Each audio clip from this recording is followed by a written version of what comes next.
Hello everyone! Nandito tayo sa programang 20%, programa para sa mga seniors at kahit hindi pa seniors. So let us praise the Lord and give Him thanks. At syempre pa, kasama natin ngayon ang nagbabalik si Brother Dante Chua. Hello, magandang hapon po sa inyong lahat. Masarap naman talaga kasing uminom ng tsaa matapos ang tanghalian at pwede rin naman idugtong natin sa ating meriendahan. Yes. So sinabi natin marami pa ako itatanong kay Brother Dante. Pero alam nyo, bago natin ipagpatuloy itong ating Celebrating Fathers series, gusto ko rin naman na i-recall sa inyo na nung kayo ay nagpabinyag, syempre, hindi naman natin marirecall nung tayo ang binibinyagan. Nung nagpapabinyag tayo, lolos and lola sa inyong mga apo, sa titos and titas, at si Brother Dante na tatay na nagpabinyag din ng kanyang mga anak, isa daw po dun sa mga binabasa na blessing, no? Dun sa rite of baptism ay ang mga ganitong kataga. God is the giver of all life, human and divine. Yan daw po yung sinasabi for mothers. At sa mga tatay naman, may He bless the father of this child. He and his wife will be the first teachers of their child in the ways of faith. May they also be the best of teachers, bearing witness to the faith by what they say and do in Christ Jesus our Lord. Amen. Amen. Ako, Brother Dante, ilan na ba nabinyagan sa pamilya mo? Ibig sabihin, ilan na ang naging anak mo? Okay, ako ay meron 3 anak at sila ngayon ay matatanda na rin. Oo, at wala pa silang sariling pamilya. Siguro busy sa kanilang mga karir. At kaya ang ano sa kanila is sana mag-asawa na sila. Baligtad, ano? Baligtad. Ikaw ngayon taga-push. Oo, dati, huwag muna kayo mag-asawa, bata pa kayo. Ngayon naman, mag-asawa na kayo. Nananabik na ba ang iyong misis na magkaroon din ng aalaga ang mga apo? Siyempre, lahat kami nananabik. Kaya siguro meron kami aso. Yun muna doon muna binubuhos ang atensyon. Pero ano naman, may mga apo kami sa pamangkin, ganon. So these are always source of joy. No? Life is always a source of joy. Kahit ng mga bata yung mga anak ko, siyempre excited kami. No? Nagsisimula ng pamilya, excited. Kahit na alam ko na darating ang panahon, mahihirapan tayo pag nag-aaral ng mga yan. Pero these are gifts of joy. So bago yung gifts of joy na yan, hindi ka ba nahirapang mag-discern sa buhay pag-aasawa? So natapos mo na kasi yung career mo, naayos mo na. Tapos yun naman ngayon ang iyong pag-aasawa. Paano ka ba nabighani sa iyong misis? Actually, nag-asawa ako at the age of 25. Medyo stable na ng konti yung aking trabaho kasi nga working student ako noon. At yung misis ko naman ay na-meet ko habang ako ay nag-aaral at nagtatrabaho, na-meet ko siya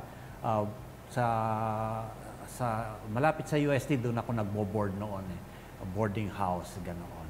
So, nagkatagpo kami, nagkita kami. Yun na. Ganun naman yata ang kapalaran. So yun ang pagbubukas ng bagong mission mo. So panibagong mission naman para magbuo ng sariling pamilya. Yes, kasi naisaayos mo na yung pangarap mo nga, naiayos din yung iyong mga kapatid, hindi ba? At ngayon ito na nga, masaya ka na sa iyong pamilya. At mukhang ibig sabihin yan, Brother Dante, may panahon ka na, marami na yung panahong nagugugol mo sa pasasalamat sa Diyos. So ganun ba? Ganun ka ba naakay sa pagmimission sa simbahan? It is more of thanksgiving. Yes, exactly. Oo, ang pagmimisyon sa simbahan is giving back to God the graces na natanggap natin sa Kanya. Mahalaga kasing ganun sa akin mahalaga na ganun yung pananaw kasi gratefulness to God is the force that is going to push us to do even better. Siyempre, hindi naman palaging the best, always, but let's strive to be always better. Ika nga I will be a better person today than tomorrow. Narinig ko lagi yan kay Parang kanta lang, oh, I love you more today than yesterday. Yes. So dapat naman talaga laging nag-i-improve yung bawat araw natin. So Brother Dante, nung makilala kita, Santa Cruz ka na talaga no? Doon ka na talaga nagsiserve. Parang pattern yan ng buhay mo. You seem to be a very loyal servant, di ba? Whether sa trabaho, whether sa parokya, sa iyong ministry talaga. So, gaano katagal ka na po ba sa Santa Cruz? Siguro nasa mga 40 years na ako doon. Kasi nasa college pa lang ako actually, hindi ko sasabihin na nagsaserve. Nag-join ako ng isang grupo doon sa Santa Cruz. Nagsimula ako doon na, kasi, alam mo, Doktora, nung high school ako, wala kami religious experience no? Ang tanging kaming pamilya, we never went to church. Ang tanging religious experience ko na malaki ang impact sa aking pag-iisip ay yung ako at ang nanay ko, nandun kami sa isang silid namin sa bahay namin at kami tuwing Miyerkules ay nagdadasal ng Nobina to our Mother of Perpetual Help. Wow, talaga kami naman. Dalawa lang, pero wala simba. Pero at the same time, pag may nabalitaan ako na, merong catechesis sa simbahan, bata pa ako, catechesis, punta tayo doon kasi may gatas. Ate naman ako, pero parang ngayong may edad na ako, nung nagkaisip na ako, naisip ko na parang ako ay hinuhugot. Parang tinutulak ako ng patungo doon sa simbahan. No? Hindi naman ako nangarap na maging pare. Although nung bata ako, siyempre mga bata, kunwari pare, gano'n, lalaro. Pero yun, parang sa akin parang binhi yun na without me knowing. Tapos nakita ko yung kapatid ko na lumipat sa Don Bosco, meron siyang Bible sa bahay, naiwan niya sa mesa, tiningnan ko, mukhang interesting yung mga kwento sa Bible. No? So na-attract ka doon? Na-attract ako, third year high school ako noon, na-attract ako doon sa Bible. Pero hindi ko yun hindi masyado serious. No? Nakalimutan ko yon sa college. Hanggang second year college ako, parang nanonood ako ng isang show, yung kay Father Efren Rivera yata yun, na Bible quiz or something. Interesting kasi mga tanong doon, parang natututo ako, nababasa ko. So doon ako nainganyo. Nag-join ako sa Santa Cruz ng isang Bible sharing group. Mga bata kami, mga estudyante kami. Ang aming pinag-uusapan tuwing meeting namin ay tungkol sa Biblia, pagbabasa ng Biblia. So doon ako na-attract. Kaya yung pinili kong ministry ay Bible. Bakit ko pinili yon? Kasi walang tao doon Lahat sila nasa Legion of Mary, lahat sila nasa ibang mga grupo, pero sa Bible wala. So may idea ka po ba? Bakit kaya wala? Kasi sabi nila mahirap kasi kailangan mo mag-aral. Mag-aaral, magbabasa, required yun na magbasa. Alam mo naman ang Bible, pag hindi ka interesado, nakakainip. Totoo. Pero yun na nga, siguro yun yung nagtulak sa akin. Nag-join ako doon at doon ako later on nag-decide ako na hindi pwedeng nagbabasa lang, wala akong mag-aral. So nag-aral ako under the tutelage of Father Efren Rivera, a Dominican priest. 2 years ako nag-aral sa kanya at tumutulong akong gumagawa nung ginagawa niyang Biblia Rasal Guide. No? Sinasabi ko nga lagi, alam ba ninyo kung ang ibig sabihin ng Biblia Rasal? No? Ang Biblia Rasal, ibig sabihin ay basahin ang Biblia, aralin ang Biblia upang magbago ng asal. So, yun ang naging buhay ko sa Santa Cruz. Nag-lead ng mga Bible sharing sa mga area, sa mga BECs, mga ganoon. Siyempre, Brother Dante, nakakatuwa, balikan lang natin ng konti. Nasabi mo nga, nung bata ka, hindi naman talaga yung simba-simba. ang nakakagulat, yung special role ng Blessed Mother sa buhay niyong mag-ina. Yes. Dahil dun sa novena, no, to Our Lady of Perpetual Help.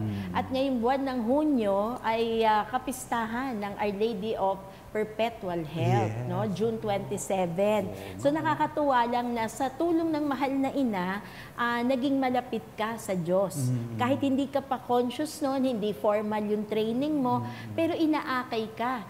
Tapos eventually nga, salita pa ng Diyos ang talagang nagbigay na sa'yo ng iyong commitment para ibigay ang sarili sa ministry of the church. Ganun naman yata ang tawag ng Diyos, ano? Di mo alam kung kailan at saka kung saan. Parang si San Pablo, no? Ang kanyang ginagawa ay usigin ng mga tagasunod ng Kristo. At pero sa pag-iisip ko lang, paano na nagbago ang buhay ni San Pablo? Hindi lang naman siguro doon sa sudden na biglang nagliwanag, kung hindi dahil doon sa kanyang pag-uusig sa mga Kristiyano ay may narinig na siyang aral ni Kristo. Na nire-resist lang niya. Na nire-resist niya, na sabi niya, hindi tama ito, hindi Totoo, tama ito. totoo. Pero ganun magtanim ng binhi ang Diyos. No? Unconsciously, ay itinatanim niya yung binhi hanggang sa mamunga yung binhi. Ganon siguro. So, yung involvement ko sa ministry ay nabiyayaan hanggang dumating yung panahon na na-involve ako sa Archdiocese through Father Sok, Archbishop Sok Villegas. Merong merong parang tinatawag na pastoral, district pastoral council. So, gano'n na-involve ako doon. Kasi parang iba pa yung hatian natin nung araw. May Manila, kasi district. may Makati. Hindi pa dioceses. So, inspiration din ni Cardinal Sin siguro yon. Tapos na-involve ako sa basic ecclesial communities. Na Biblia rin ang pinakasentro. Dapat Biblia ang pinakasentro. Naalala ko tuloy si Bishop Pabilio. Sabi niya, pag nag-BBC kayo pero wala kayong Biblia, baka hindi kayo busy.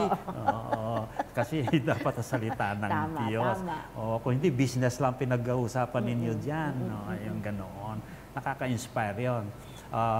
So, ganun nga, sabi rin ni Bishop Pabilio, ang pagiging Kristiyano ay hawa-hawa lang. So, anong gagawin ko? Di manghahawa ako ng iba. No, kung ano yung kaya ko na i-share, yun na yung pamamaraan ko upang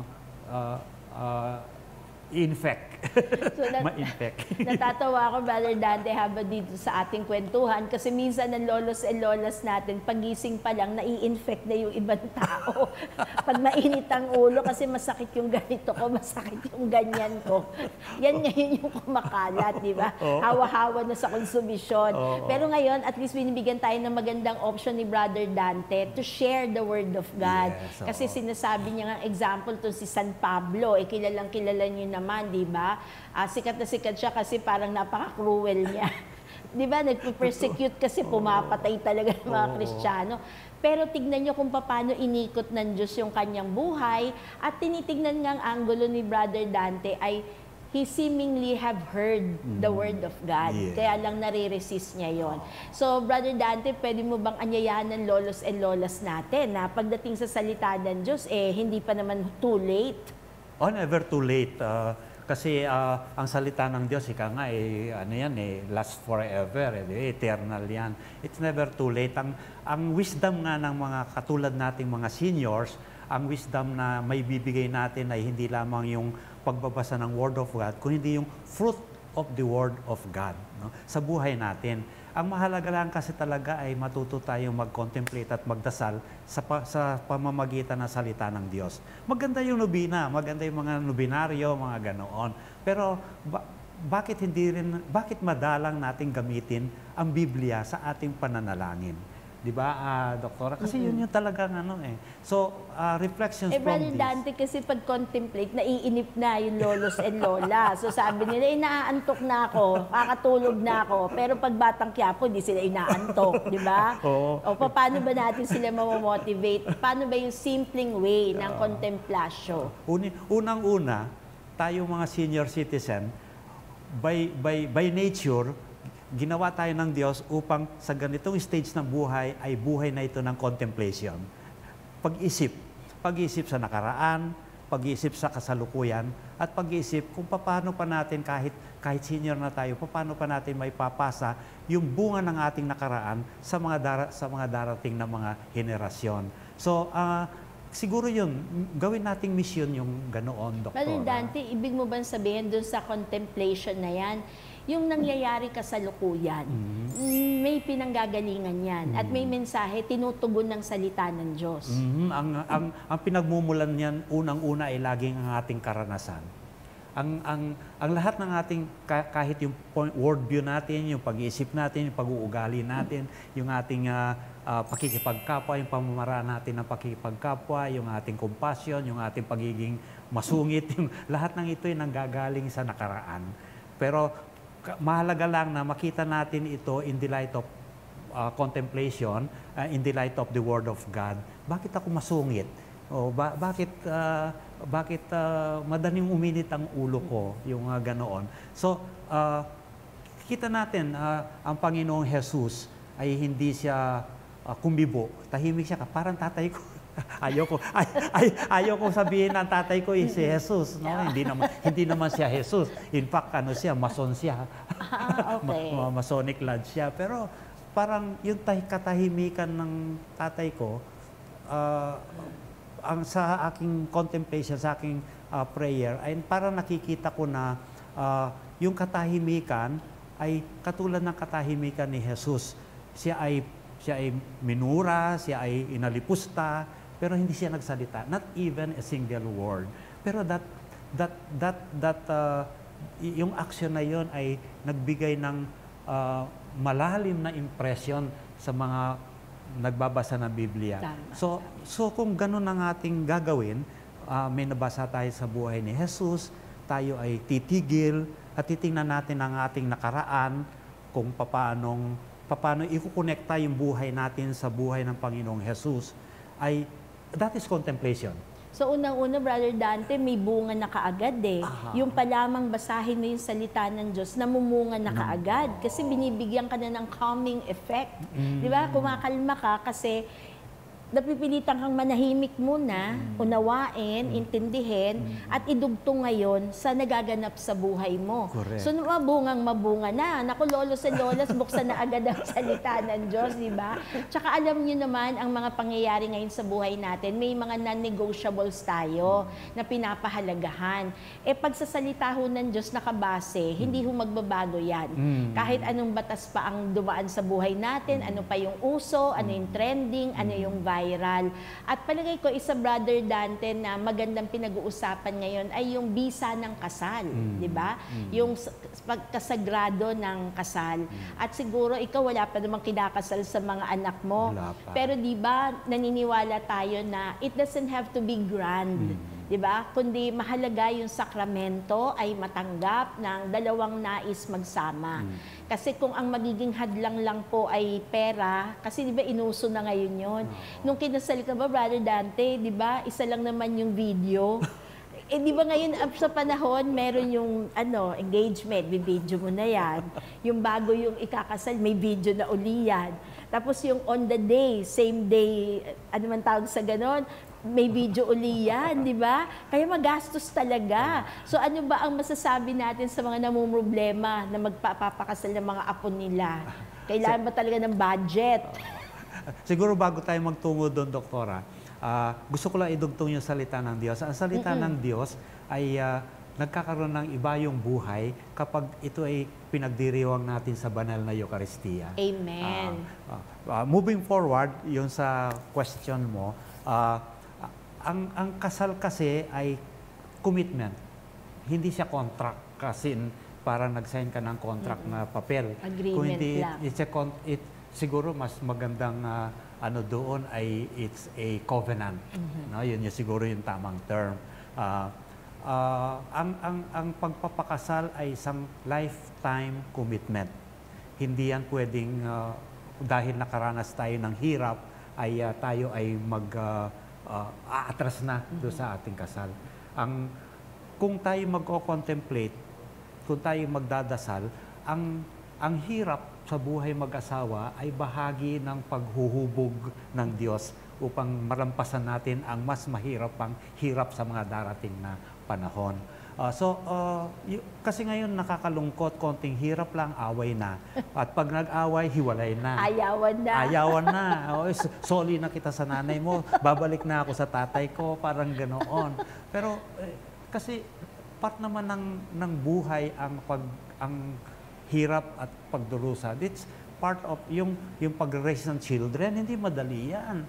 No? Hindi madali na mag-raise ng children para sila lumaki ng parang, kasi ang sarap pakinggan sa mga anak ko, ang sarap pakinggan na, kasi ganito ninyo kami pinalaki eh. Wow. Di ba? Ang sarap-sarap pakinggan noon. Matamis No? yun, matamis sa salita yan. Oo, parang yun na yung reward that is coming from the grace of God. Well, Dandy, pwede bang malaman ilang taon na kayong kasal? 1977 nung ako'y ikasal. So, ilang taon na yon? Di ko na magpi-50 years na. No? Talaga. Makakatikim na pala tayo ng golden. Kasi yung silver nga, ang hirap-hirap maabot, Brother Dante, di ba? Yung golden pa ba ang hindi natin isi-celebrate? Sana sorry, Doktora, pero sana ma-celebrate namin hanggang 75, no? Oo naman, diamond talaga. Pangarap yan ng lahat naman, di ba? Mga milestones talaga ng buhay natin. At sigurado by that time, lolo ka na. Pero yan, balik tayo doon sa kasagraduhan ng kasal. It's a sacred covenant, Doktora, no? Na kailangan talagang magbigyan ng effort para magtagumpay yung kasal. Hindi pwedeng sa maliit na bagay lang ay hiwalay na kaagad. Hindi solusyon ang divorce para sa pagkabutihan ng mag-asawa. Ang solusyon diyan ay communication. Amen. Amen tayo dyan. Actually, nabanggit mo na nga yung divorce kasi lagi nilang sinasabi sa Old Testament kay Moses, di ba? Kaya naman pinagbigyan kasi napakakulit lang ng mga tao pero hindi yun ang kalooban ni Yahweh. But anyway, ininsist kasi ng taong bayan. Di ba? Bahagi yan sa kinukwentong pangkasalukuyan. Pero alam niyo, lolos and lolas, part of our mission, siguro more than the divorce issue, ay yung trabahuhin natin na lahat ng anak natin ay maikasal talaga sa simbahan. Hindi lang yung sa legalities po, kung hindi yung sakramento na ang Diyos talaga ang nasa pagitan ng mag-asawa. Nabanggit na ni Brother Dante, bahagi ng buhay natin yung mga away mag-asawa. Tapos ang karugtong, pag hindi matatag, ayawan na, di ba? Pero pag ang dalawang tao ay kinasal, talagang alam niya, conscious siya na ang grasya ng Diyos ay umaapaw. Kaya I think, Brother Dante, di ba, magandang anyayaan ng lolos and lolas, sila yung mangaral sa mga apo nila to make sure na, di ba, hindi lang magiging nanay at tatay ang mga apo nyo, kung hindi mag-asawa bago magbubunga ng kanilang mga supling. Kasi nga kung anong yung itinanim, yun din ang aanihin ng mga anak mo. Kung ano yung, unless meron tayong conscious effort to break what is wrong. No? Kung mali, kailangan meron tayong conscious effort na i-break yon. Ano yung in terms of buhay mag-asawa, ano i-break natin? Yung constant bickering sa pamilya dahil walang communication. Napakahalaga yata ng communication. No? Yung kwentuhan, yung ganoon. Naku, Ibrahim Dante, mas busy kasi sa cellphone. Yun na kaya nga. walang kwentuhan. Ang hirap isulat yung kwento pag mahaba, di ba? Oo. Natandaan ko noon, no, nung malilit pa kami, ang laro ay interactive, no, person to person, Yes. no. Ngayon ay ang laro ay hindi interactive pa rin, pero hindi person to person. Computer na. Nawala yung computer. element of person. Kaya yung kahalagahan ng relasyon, ugnayan, ay parang nababaliwala. Well, dati nung maliliit kayo, masaya siguro yung laro nyo. Kasi anim kayo Pwede kayo magpatintero, pwede kayo magtumbang preso. Ano ba mga laro ninyo nun? Ang isang laro ko noon sa mga kaibigan ko ay yung, alam mo yung rubber band tapos may bala kami. Masakit yun. Masakit yun, no? Pero champion ka ba doon? Champion ka? Magaling ako manakit nahihit mo talaga ang target mo. Oo. Yun. Basta ang mahalaga yata noon, laro, basketball noon. Ngayon may basketball pa rin. Pero noon kasi laro ang basketball, hindi competition. Correct. Ngayon correct. Tama, competition ang basketball. Tama. No? Pero noon, yung ganoon, at saka yung patentero na nabanggit mo, yung tumbang preso, at saka yung baseball. Mahilig ako mag-baseball sa buhangin. So mabilis ka rin tumakbo. Sa buhangin. Oo. Pero hindi sa semento. Oo nga, iba daw ang tapak kasi. Iba yung dikit sa lupa. Yan ang sabi nila. Pero mga lolos and lolas, binabalikan din natin pati ang mga laro kasi yun yung punto ni Brother Dante. May interaction, may connectivity po na tinatawag. Kaya pagka nandyan yung pamilya natin at sama-sama, manong iwan muna natin yung mga household chores. At di ba, spend time with them. Spend time with your children, with our grandchildren. Minsan kasi, Brother Dante, pag matanda na, kilos ng kilos, no? Ligpit ng ligpit, no? Linis ng linis. Lolos and lolas, naiintindihan nila gusto nyo maging malinis, pero mahalaga yung komunikasyon. Kung habang nandyan sila sa tabi natin, entertainin, kausapin, kahit minsan walang kawawaan yung mga jokes nyo. But that's part of it, di ba, Brother Dante? Hindi naman kailangang laging real talk, di ba? Minsan just spending time with them. So, Brother Dante, ngayon, sa edad na to, mag-age reveal ka talaga. Dito sa ating programang 20% age reveal. Hindi ako ang nagsasabi kung ilang taon ng aking guest. Ikaw na po ang mag-age reveal sa kanila. Ako po 70 plus na, 70. Actually 71, 72. 72, 1951. No? Sa loob ng ganong katagal na panahon, more than half of it has been spent with ministry sa parokya. At hindi lang sa parokya siguro, nagpapasalamat ako, nakilala kita, Dr. Again, sa Archdiocese, di ba? Kung natatandaan mo. Tama po. Oo, diyan tayo nagkakilala. At ang tagal na noon, ano?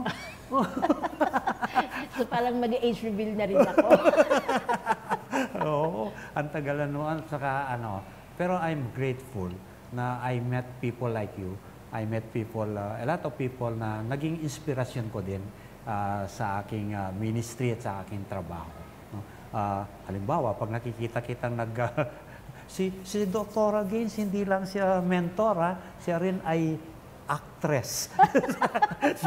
Siya din ay magaling. May mga ganun. That inspires me.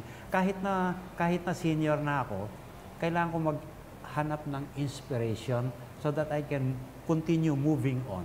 Kasi pag tayo mga seniors, pag huminto tayo maghanap ng inspirasyon sa buhay, yun ang katapusan natin.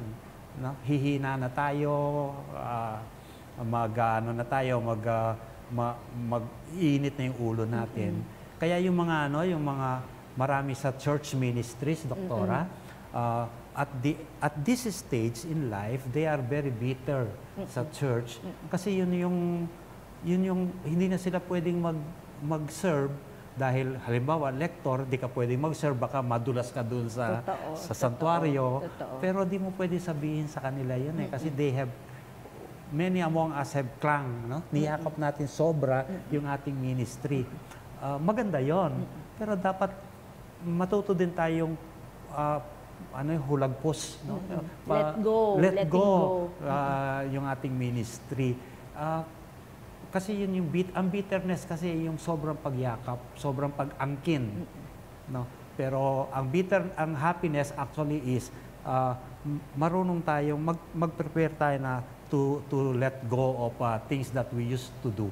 Nang sa gayon ay hindi na ito pa rin ang sentro ng buhay natin, pero hindi na ito yung nagpapalakas sa atin kung hindi yung diwa na ng Diyos ang nagpapalakas sa atin. Hindi na yung ministry, kundi yung relasyon na natin sa Diyos. A deeper relationship with God rather than a ministry that we thought or we think is our expression of our love of God. Hindi yun .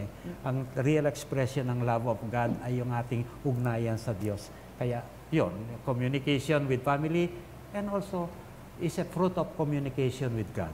Ang ganda. So alam niyo, lolos and lolas, no, natututo tayo sa mga pangyayari sa ating buhay. At sa age reveal ni Brother Dante, hindi ako naniniwala nung una, di ba? Nung sabi ko, ganun ba? Kasi nung magkakilala kami, parang sabi ko, bata pa si Brother Dante. So siya naman, iniisip yata nito, senior na rin ako no? Pero hindi pa Brother Dante. Kasi dinudugtong ko, kasi sabi mo na kahit tumatanda ka na, naghahanap ka pa rin ng mga inspirasyon to keep you going para mas motivated. Ako naman na hindi pa senior, doon naman ako sa paglingon.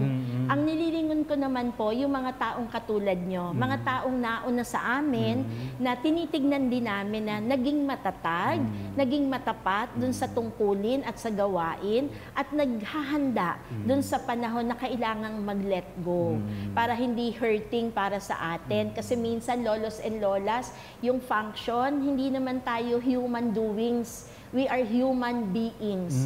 Kaya di ba, malalagpasan mo yung action Hindi naman all the time, Lola, hindi naman lagi ikaw magluluto. Yung leche flan mo na special recipe mo for the family, malilimutan din niya yan di ba? Makukulangan ng asukal, makukulangan ng gatas. Pero yung ikaw na nandoon, yun ang bentahe. Hindi lang yung leche flan, hindi lang yung finished product. And I think yun yung sinasabi mo, Brother Dante, na yung sa ministry natin, may evolution din di ba? So, it can evolve. Hindi naman forever lector commentator ka, meron ka pa rin ibang pwedeng gawin. Katulad ngayon, ito ay isang ministry na rin in itself, di ba? Yung mga seniors natin, yung ganito, nagpapatuloy yung formation ninyo, nagkakaroon pa rin kayong PEP for life, pero nag-e-evolve, hindi natin namamalayan, no? Na may iba na tayong kinakaharap na mission. Truly, ang nanimbisita po natin dito sa ating 20%, ang programang Puno ng Puso para sa mga seniors, is a man of peace. Ganun yung vision niya, kung yun, meron man siyang dapat maiwan, ito yung maipapasa niya sa susunod na henerasyon.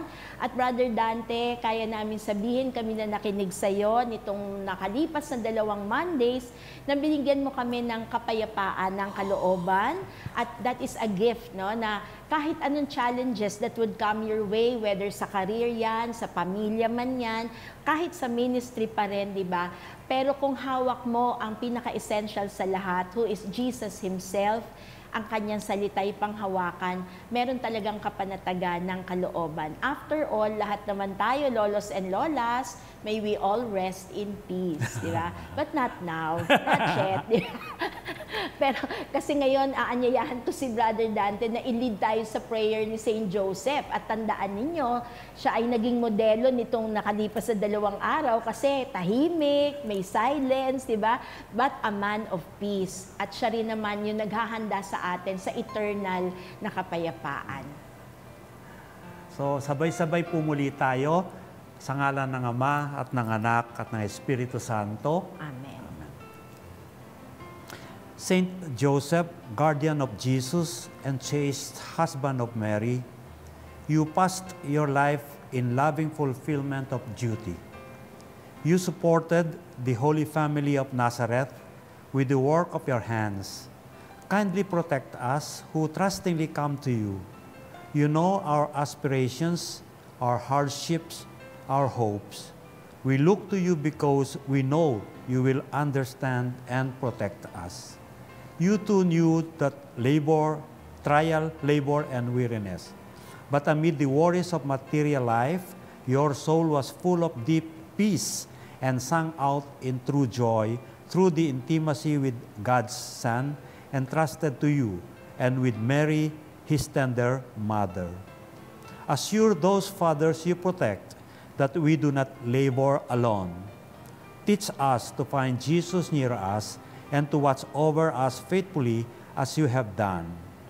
The quote from Pope John the 23rd. Amen. Amen. In the name of the Father, the Son, and the Holy Spirit. Amen. Let us praise the Lord. And give Him thanks. At salamat for celebrating Fathers with us, Brother Dante. At sa mga susunod pa ay abangan din natin para mabuo po natin ang ating serye dito sa 20%, ang programang Puno ng Puso para sa mga seniors. Bye-bye!